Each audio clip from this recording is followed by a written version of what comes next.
Assalamualaikum warahmatullahi wabarakatuh. Di sini kami dari kelompok 9 akan menjelaskan tentang model-model konseling anak yang beranggotakan yang pertama Dwi Putri Musdalifah, yang kedua Vandra Auditia Prayosa, yang ketiga Putri Wulandari, yang keempat Silvi Ahadiah. Selanjutnya akan dijelaskan oleh Vandra Auditia. Nama saya Vandra Auditia Prayosa dengan NIM 2002 1020 4216. Pengertian model konseling anak. Model bimbingan dan konseling adalah upaya membantu peserta didik dalam rangka mengembangkan diri, baik pribadi, sosial, belajar, serta karir. Dalam model bimbingan konseling, hal yang tidak terpindahkan adalah pelayanan bimbingan konseling yang bisa dilakukan secara perorangan atau kelompok serta klasikal. Dalam dunia pendidikan, layanan bimbingan dan konseling memberikan bantuan agar peserta didik mengetahui kebutuhan, bakat, minat, dan nilai-nilai, dan membantu peserta didik untuk menemukan belajar efektif sesuai dengan bakat dan kemampuannya. Ciri-ciri khas konseling anak. Ciri-ciri program bimbingan dan konseling atau BK yang efektif dan efisien itu sendiri ada beberapa dan disebutkan dalam bukunya Susanto 2018-27. Antara lain yaitu yang pertama, program disusun dan dikembangkan berdasarkan kebutuhan nyata dari para siswa yang bersangkutan. Yang kedua, kegiatan bimbingan disusun menurut skala prioritas yang juga ditemukan berdasarkan kebutuhan siswa dan kemampuan petugas. Yang ketiga, program dikembangkan berangsur-angsur dengan melihat semua tenaga pendidikan dalam merencanakannya. Yang keempat, program memiliki tujuan yang ideal tetapi realistis dalam pelaksanaannya. Program mencerminkan komunikasi yang berkesinambungan di antara semua anggota dan staf pelaksanaannya. Yang kelima, menyediakan fasilitas yang diperlukan. Yang keenam, penyusunan disesuaikan dengan program pendidikan di lingkungan yang bersangkutan. Yang ketujuh, memberikan kemungkinan pelayanan dalam semua siswa yang bersangkutan. Yang kedelapan, memperlihatkan peran penting dalam menghubungkan dan memadukan sekolah dan masyarakat. Yang terakhir, yang kesembilan, berlangsung sejalan dengan proses penilaian diri, baik mengenai program itu sendiri maupun kemajuan dari siswa yang dibimbing, serta mengenai kemajuan pengetahuan, keterampilan, dan sikap para petugas pelaksananya. Baik, selanjutnya akan dijelaskan oleh teman saya. Assalamualaikum warahmatullahi wabarakatuh. Perkenalkan, nama saya Dwi Putri Musdalifah dengan NIM 2002 1020 4027. Di sini saya akan menjelaskan tentang model-model konseling dengan pendekatan behavioristik. Model konseling dengan pendekatan behavioristik. Prinsip dasar konseling behavioristik. Manusia adalah makhluk reaktif yang tingkah lakunya dikontrol oleh faktor-faktor dari luar. Manusia memulai kehidupannya dengan memberikan reaksi terhadap lingkungannya, dan interaksi ini menghasilkan pola-pola perilaku yang kemudian membentuk kepribadian. Tingkah laku seseorang ditentukan oleh banyak dan macamnya penguatan yang diterima dalam situasi hidupnya. Tingkah laku dipelajari ketika individu berinteraksi dengan lingkungan melalui hukum-hukum belajar. Yang A. Pembiasaan klasik. Yang B. Pembiasaan operan. Yang C. Peniruan. Manusia bukanlah hasil dari dorongan tidak sadar, melainkan merupakan hasil belajar, sehingga ia dapat diubah dengan memanipulasi dan mengkreasi kondisi-kondisi pembentuk tingkah laku. Karakteristik konseling behavioral adalah yang A. Berfokus pada tingkah laku yang tampak dan spesifik. Yang B. Memerlukan kecermatan dalam perumusan tujuan konseling. Yang C. Mengembangkan prosedur perlakuan spesifik sesuai dengan masalah klien. Dan yang D. Penilaian yang objektif terhadap tujuan konseling. Model-model konseling anak. Yang pertama, latihan asertif. Teknik ini digunakan untuk melatih klien yang mengalami kesulitan untuk menyatakan diri bahwa tindakannya adalah layak atau benar.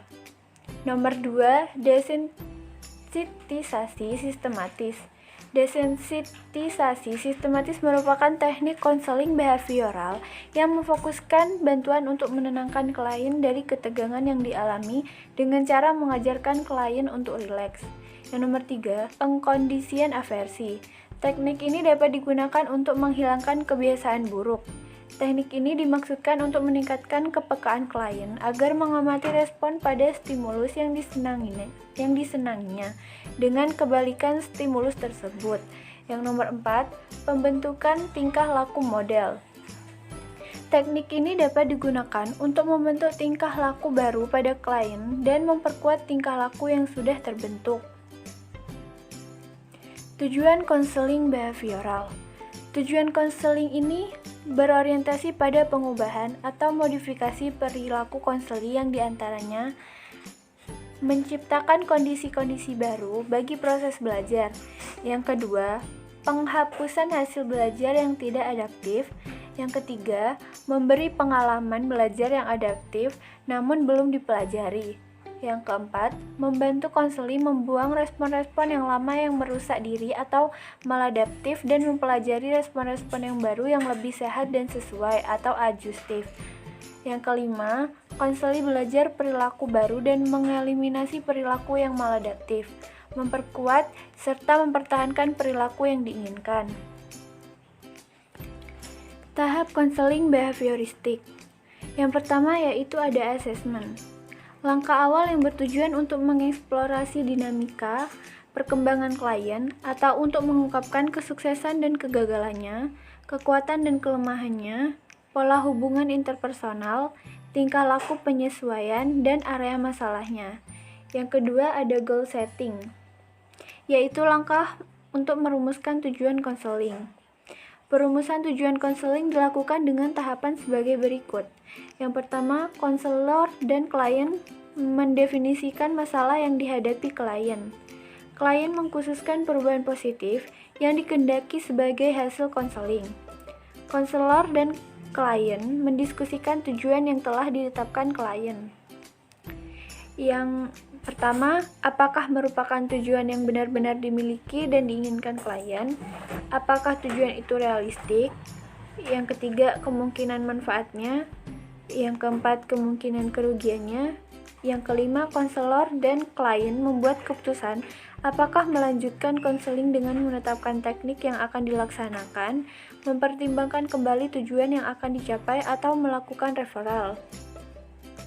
Yang ketiga ada teknik Q implementation, yaitu menentukan dan melaksanakan teknik konseling yang digunakan untuk mencapai tingkah laku yang diinginkan menjadi tujuan konseling.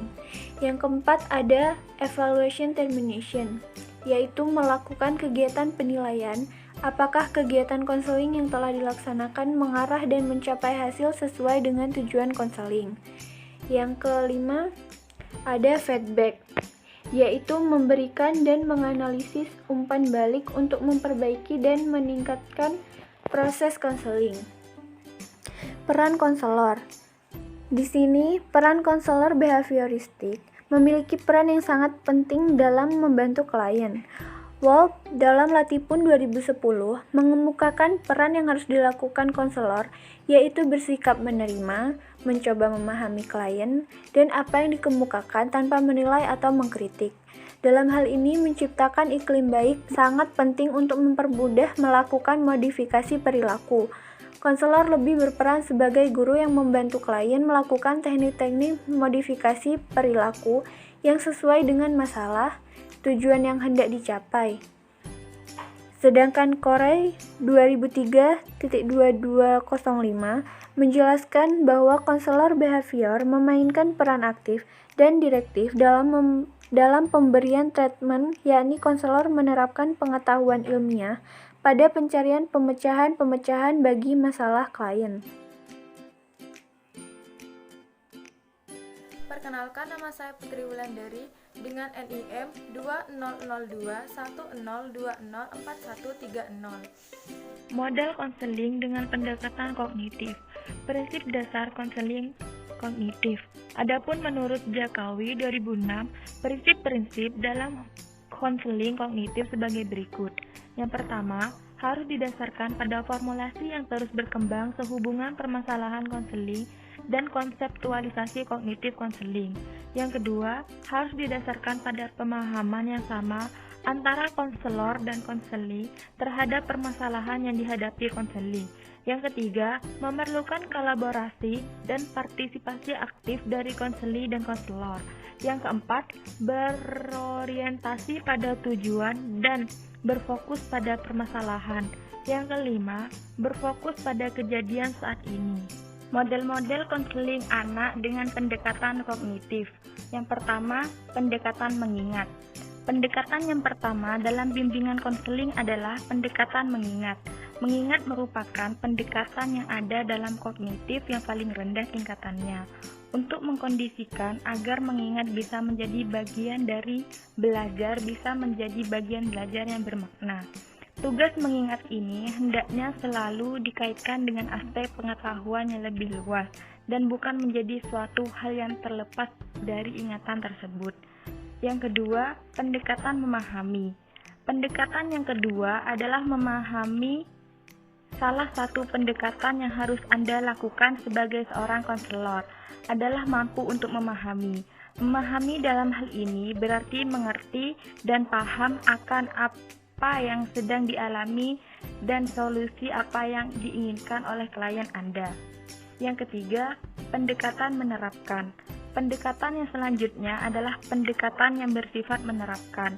Menerapkan dalam hal ini adalah pendekatan yang dilakukan oleh seorang konselor dalam hal mengarahkan klien agar bisa menerapkan apa yang telah diberikan oleh seorang konselor dalam masa pembimbingan tersebut berlangsung. Yang keempat, pendekatan menganalisis. Pendekatan menganalisis ini memang sebetulnya adalah kewajiban seorang konselor.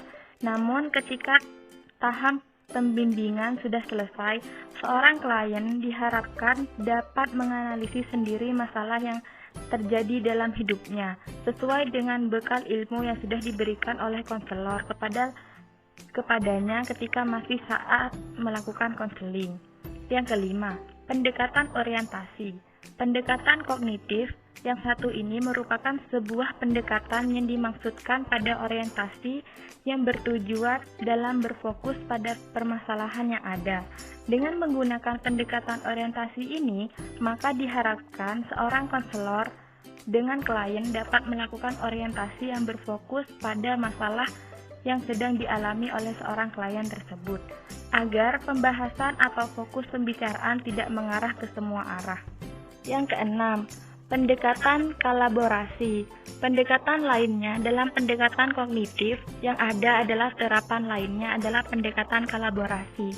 Kolaborasi dalam hal ini maksudnya adalah harus terjalin sebuah hubungan atau kolaborasi yang aktif di antara sang klien maupun seorang konselor.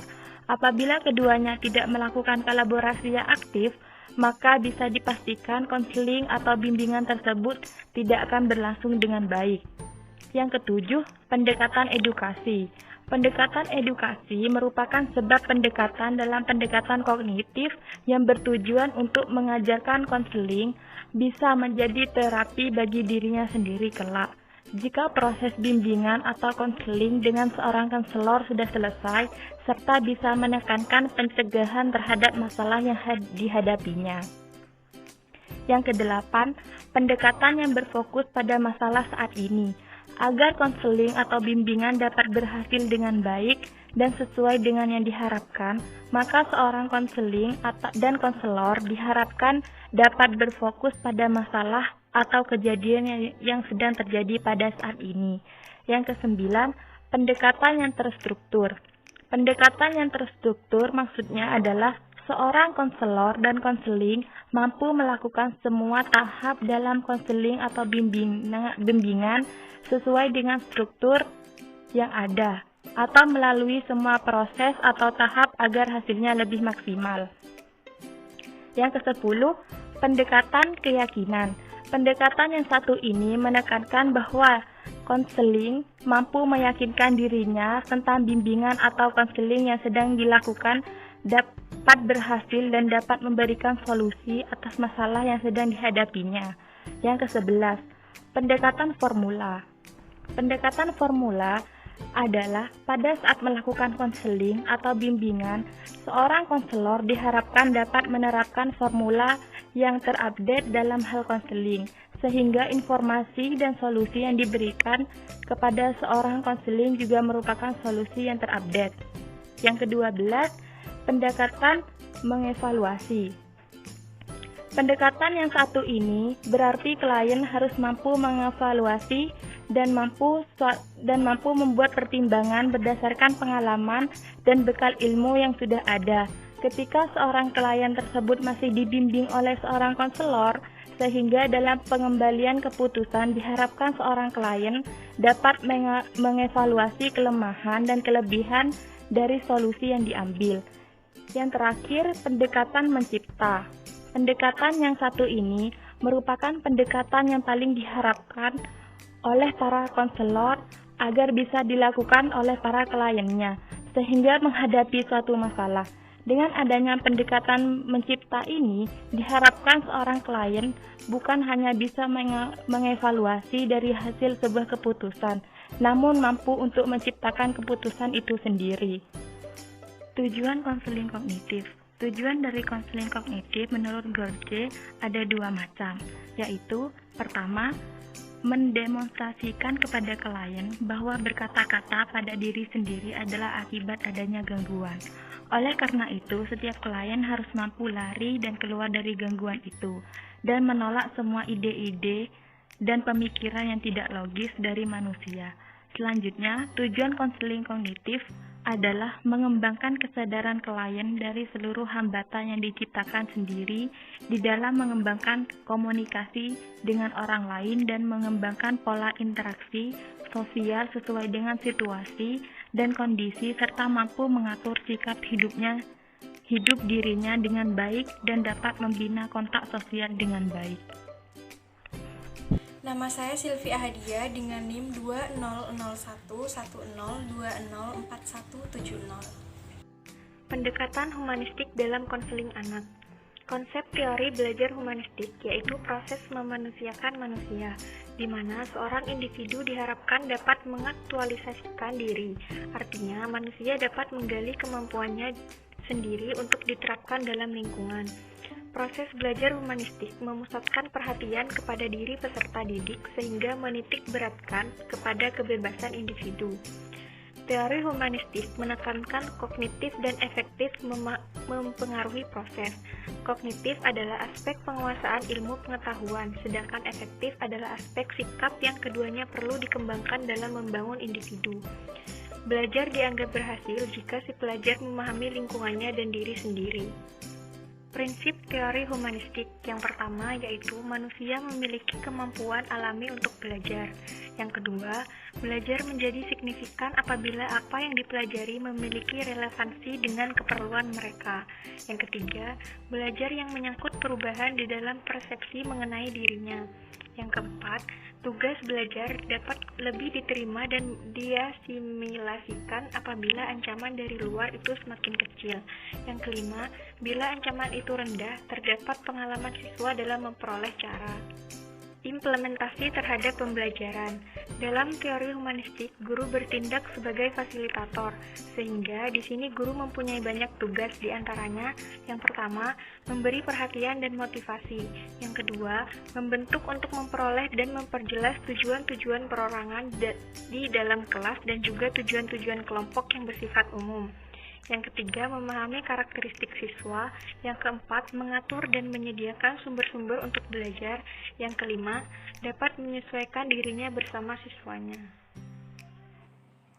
Sekian presentasi dari kelompok kami, kurang lebihnya mohon maaf. Wassalamualaikum warahmatullahi wabarakatuh.